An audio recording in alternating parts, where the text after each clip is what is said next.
Hi, I'm Bill Bradley. Join me for a recent excerpt of American Voices.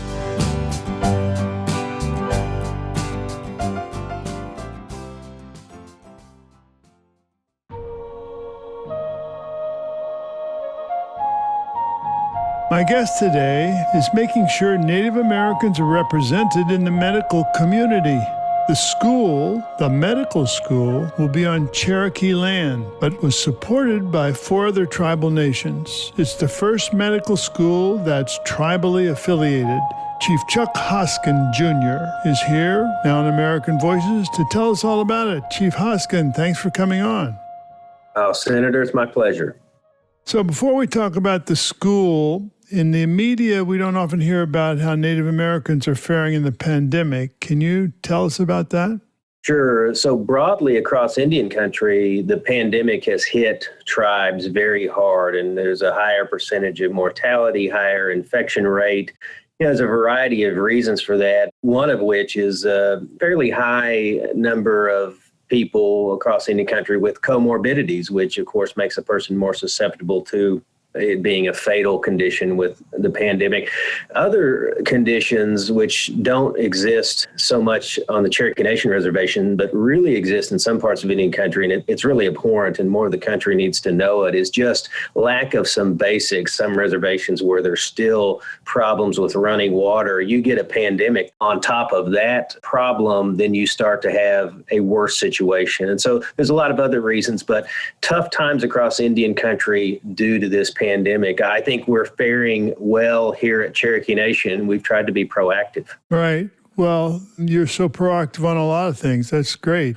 So how many Native American students actually decide to become doctors? So at our medical school we just opened, the first class is a small one, about 54 students. Now, 11 are Native American, and that's going to sound like a small number to anyone who just looks at it sort of objectively. 11 is a small number out of 50 some odd.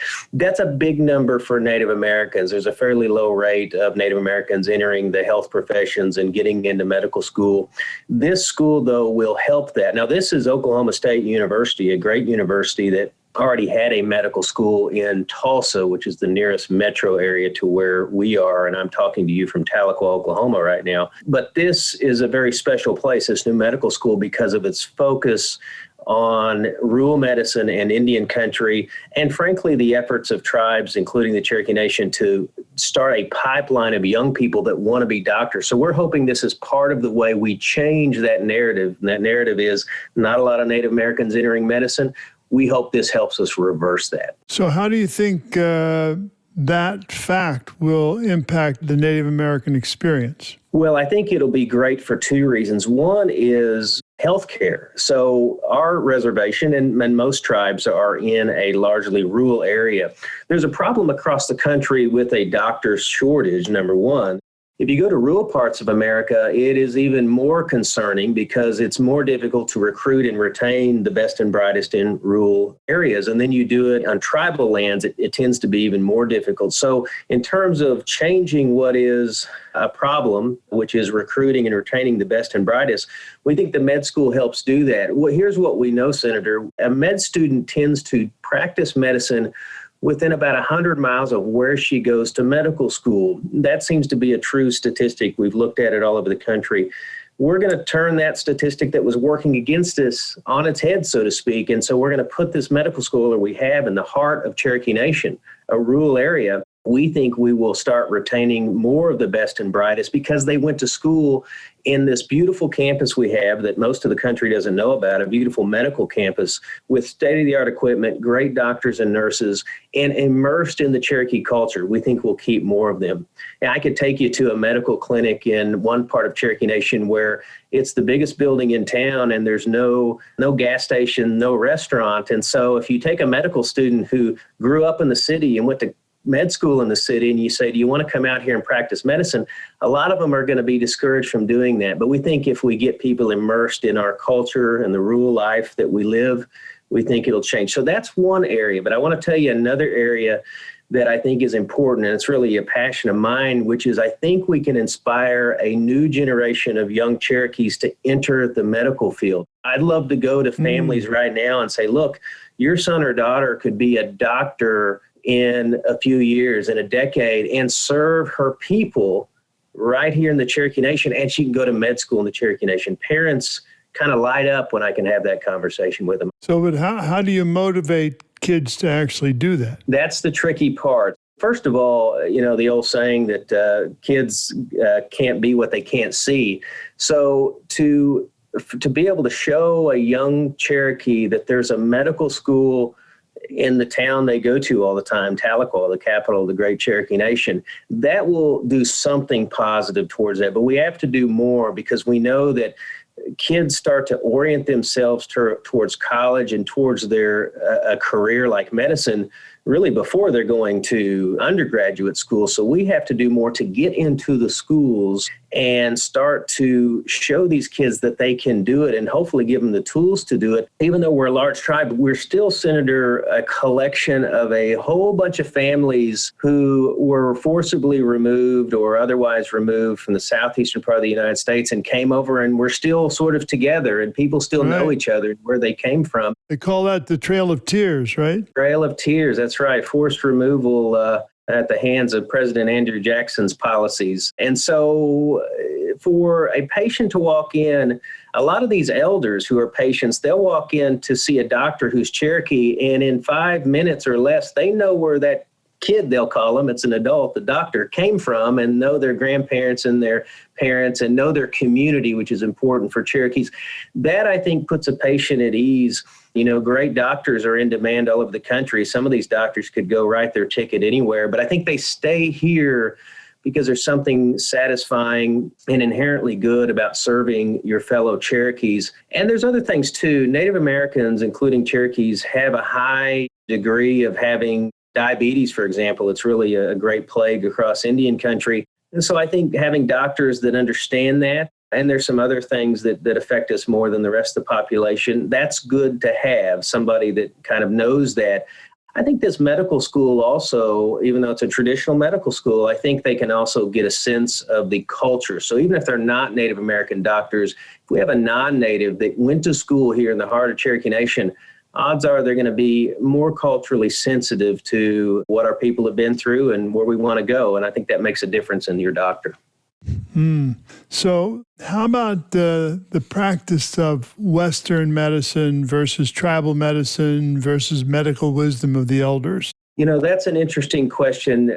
You have to put a great deal into creating a doctor, shaping that intellect and that skill set. So it doesn't always leave a lot of room for learning about things that the rest of the medical community would consider to be non-traditional. But I do think that being a med student here and having an opportunity to engage in the culture, I think we can create some opportunities for them to understand traditional Cherokee medicine and talk to some of our elders. Give me an example of traditional Cherokee medicine that the country wouldn't know about. Well, there's some plants that are used for things as minor as a headache, and it turns out there are some medicinal properties in some of our natural plants to address that. They're kind of an analgesic. And then there's some that they believe can treat more serious conditions like cancers and diabetes. That's, something that you could put through, say, an FDA panel, and they may not reach a conclusion. But if you ask some of our elders, they'll say, this is what we've done for generations from time immemorial. And so we actually set aside plots of land that's undisturbed, kind of wildlands that have some of these plants and trees on it. So I think that even though traditional medicine would say that's not something we could prescribe, I think if a patient comes in and they say that, I'm using the bark off this tree and boiling it into a tea, I think a doctor who knows that that's what the people in this area do or some of the elders do, I think rather than be dismissive of it because they went to medical school here and had this experience, they can be sensitive to it. And they may say, well, this is what I would prescribe, but you believe in this medicine. It's been with your people for generations. There's no reason you should stop doing it. And I think that's the kind of sensitivity we need in medicine. Doesn't mean they need to buy in 100%. We wouldn't expect that of Western medicine, but it doesn't mean they shouldn't be dismissive of it, which happens a lot, I think, across the country. My name is Charlie Dawson, and I am 24 years old. I'm from Catoosa, Oklahoma, just right outside of Tulsa. I'm an enrolled member of the Cherokee Nation. Medicine has always just drawn my interest. There's always something new that comes out. COVID's a good example of something new, and how we tackle that it just interests me. And it's exciting just to be able to get back to the community, and hopefully we can get more physicians who are part of tribal nations that can come back and work. Like, I would love to come back and work for the Cherokee Nation. So hopefully this partnership can help with that. So what's your background, Chief? Well, I am an attorney by trade. I started out my career as an attorney with the National Labor Relations Board. I've lived in Oklahoma all my life, married with 2 kids. I was born in what they call the Claremore Indian Hospital, which is a federal facility. I like to point that out sometimes just to sort of let people know how far we've come in medicine at the Cherokee Nation. When I was born, it was at the hands of a federal facility. And the federal government largely has failed Indian country on medicine. But over the course of my life and my father's life, we've seen this improve to the point where we now take control of our healthcare destiny. We're running these facilities. So I got a little far afield there, but I ran for the Council of the Cherokee Nation, our legislative branch, in 2007. My father had held the seat for 12 years. I eventually became Secretary of State of the Cherokee Nation, and then last year I was elected chief, which is the greatest professional honor of my life. And I just feel like, I'm in the right place at the right time for me, and hopefully I'm doing good for the people. I understand you're also working to preserve Native American languages, right? We are. It's the greatest effort we've ever undertaken, and we have to, Senator, because if we don't take steps today to save the Cherokee language, in a few generations, it'll be effectively gone. We have 2,000 fluent speakers left out of a tribe of 385,000. You're speaking to a guy who doesn't speak Cherokee, which is not unusual for Cherokee elected officials because there's just very few speakers left. So we're putting $16 million into saving the language last year. We've got some programs that teach kids age kindergarten through 6th grade in an immersion setting. And then we've got some adult programs. I think we're on path to save the language, but I'm going to tell you, COVID-19 is not just a threat to our people and their health, it's a threat to the Cherokee language. Senator, we've lost 35 Cherokee speakers just to COVID this year. Our speakers are older folks, and they're more susceptible to COVID and its ravages. We've lost 35, and when you have 2,000 and you lose 35, it's tragic. So here's what we did. We put them in the front of the line to get vaccines along with our healthcare workers, and we've been pretty successful on that. So our efforts to save the language take the form of teaching a new generation of Cherokees the language and getting them on their way to fluency, and then creating an opportunity for them to earn a living speaking the language. That's very important. You can't save the language if you can't use it. But the other way we've saved the language, or working to save the language, is saving these folks' lives or making their quality of life better. And that's something that initially didn't occur to me that we'd need to do, but we sure do.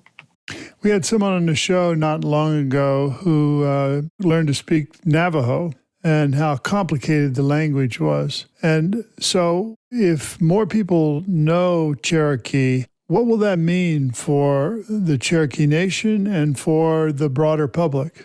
Well, speaking the language is such a part of our identity that makes us a unique people. There's something about being able to go to a community where it's spoken and hear it spoken, or hear kids singing in it, and that still happens, that reminds you that you're Cherokee, that you've come from a distinct people that was here before there was a United States, that's been here from time immemorial, as we say. So there's something inherently good, and it has to do with identity, to keeping the language alive. And if we lose it, I think we will have lost something that makes us Cherokee that we can't regain. And, we could have the greatest healthcare system in Indian country, and I think we actually do now. We could have businesses that are very profitable, and we do.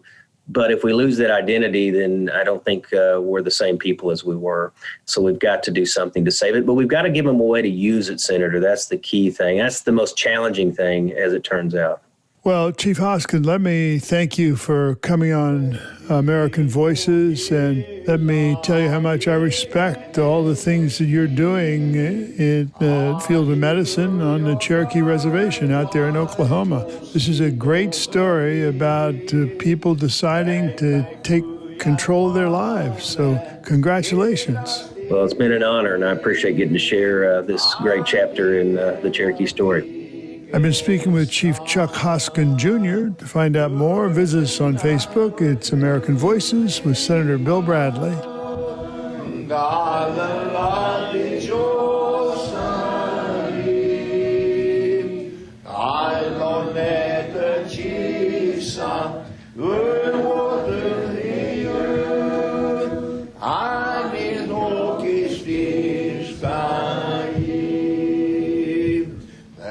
Coming up, author Julia Zweig on her favorite place in America.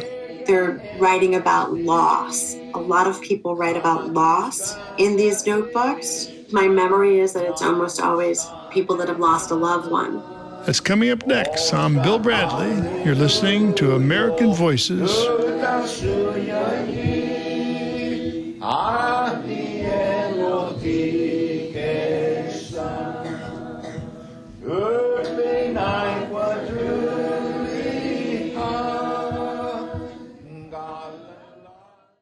Thank you for listening to American Voices here on my YouTube channel. For more interviews celebrating the goodness and creativity of the American people, click the subscribe button below.